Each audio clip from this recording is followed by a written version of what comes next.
एखाद्या ठिकाणाची ओळख ती माणसांसारखीच असते नाही का? अनेक पदर, अनेक पैलू. आज आपण महाराष्ट्रातल्या अशाच एका जिल्ह्याची गोष्ट जाणून घेणार आहोत, भंडारा. हे एक असं ठिकाण आहे ज्याची ओळख एकाच वेळी अनेक नावांनी करून दिली जाते. तर प्रश्न हाच आहे की एकाच ठिकाणाला इतकी वेगवेगळी नावं कशी काय मिळाली? म्हणजे तलावांचा जिल्हा, तांदळाचं कोठार आणि पितळनगरी, या तिन्ही गोष्टींचा एकमेकांशी संबंध तरी काय?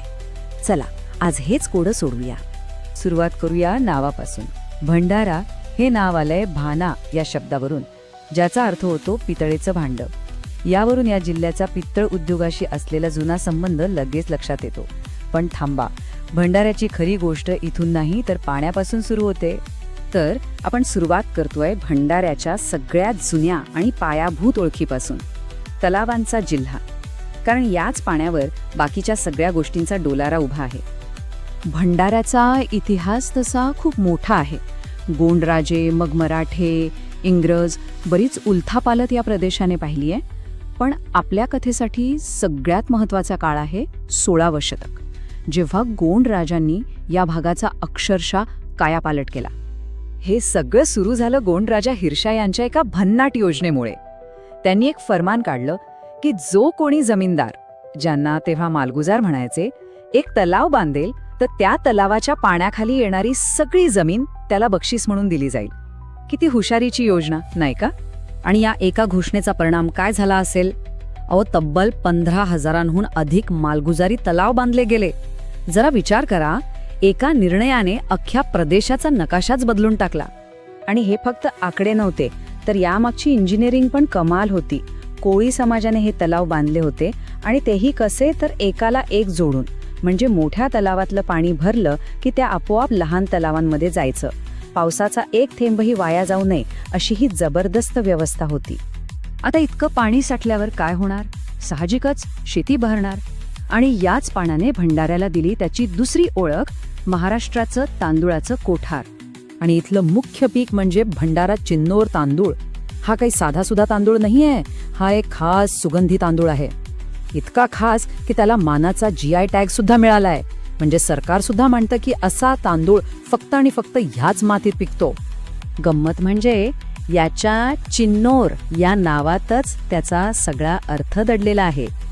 ची म्हणजे चिकणाईयुक्त, नो म्हणजे नोकदार दाणा, आणि र म्हणजे राईस म्हणजेच तांदूळ. बघा, नावातच सगळं काही आहे. मग हा तांदूळ एवढा प्रसिद्ध का आहे?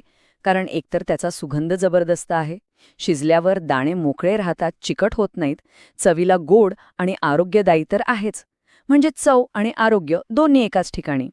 पण ही गोष्ट फक्त शेती आणि पिकापुरती थांबत नाही.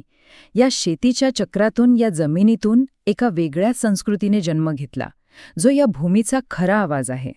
हा जो जंगलाने वेढलेला भाग आहे ना, त्याला झाडी मंडळ म्हणतात.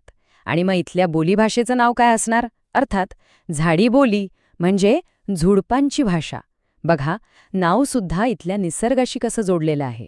ही बोली आपल्या नेहमीच्या मराठीपेक्षा बरीच वेगळी आहे. उदाहरणार्थ, आपण का म्हणतो तर झाडी बोलीत काऊंड म्हणतात. बैलगाडीला बंडी म्हणतात, आणि खाली म्हणायचं असेल तर खालतं. हीच तर या प्रदेशाची खरी अस्सल ओळख आहे. आता विचार करा, भाताची कापणी झाली की शेतकऱ्यांना भरपूर मोकळा वेळ मिळायचा. मग ह्या रिकाम्या वेळेत काय करायचं? तर यातूनच एका जबरदस्त नाट्य परंपरेचा जन्म झाला, झाडीपट्टी नाटक. ही परंपरा तब्बल 150 वर्ष जुनी आहे बरं का. आणि हे फक्त मनोरंजन नाहीये. झाडीपट्टी नाटक म्हणजे या ग्रामीण भागाची सांस्कृतिक जीवनवाहिनी आहे.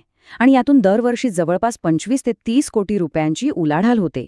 म्हणजे संस्कृती आणि अर्थकारण दोन्ही इथे एकत्र येतात. तर आतापर्यंत आपण जे काही पाहिलं त्यातून भंडाऱ्याच्या ओळखीचे सगळे धागेदोरे एकमेकांत कसे गुंतले आहेत हे आता लक्षात येत असेल. जमीन, पाणी आणि इथले लोक, या सगळ्यांची मिळून ही एक गोष्ट आहे. ही कथा तशी एकदम सरळ आहे. बघा, राजांनी तलाव बांधायला लावले, त्या पाण्यावर खास तांदूळ पिकायला लागला, आणि त्या भातशेतीच्या चक्रातून जो वेळ मिळाला त्यात एक अनोखी भाषा आणि नाट्य परंपरा फुलली. सगळं कसं एकाला एक जोडून आहे. थोडक्यात काय तर भंडाऱ्याची ओळख ही ह्या सगळ्या गोष्टींची बेरीज आहे. तलावांनी तांदळाला जन्म दिला, तांदळाने संस्कृतीला आणि भाषेने त्या सगळ्यांना एक आवाज दिला. यातलं काहीही एक काढलं ना तर भंडाऱ्याची ओळख अपूर्णच राहील. आणि हे सगळं आपल्याला एका मोठ्या प्रश्नाकडे घेऊन जातं.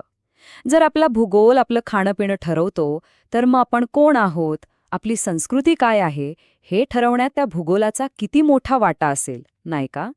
विचार करायला लावणारा प्रश्न आहे.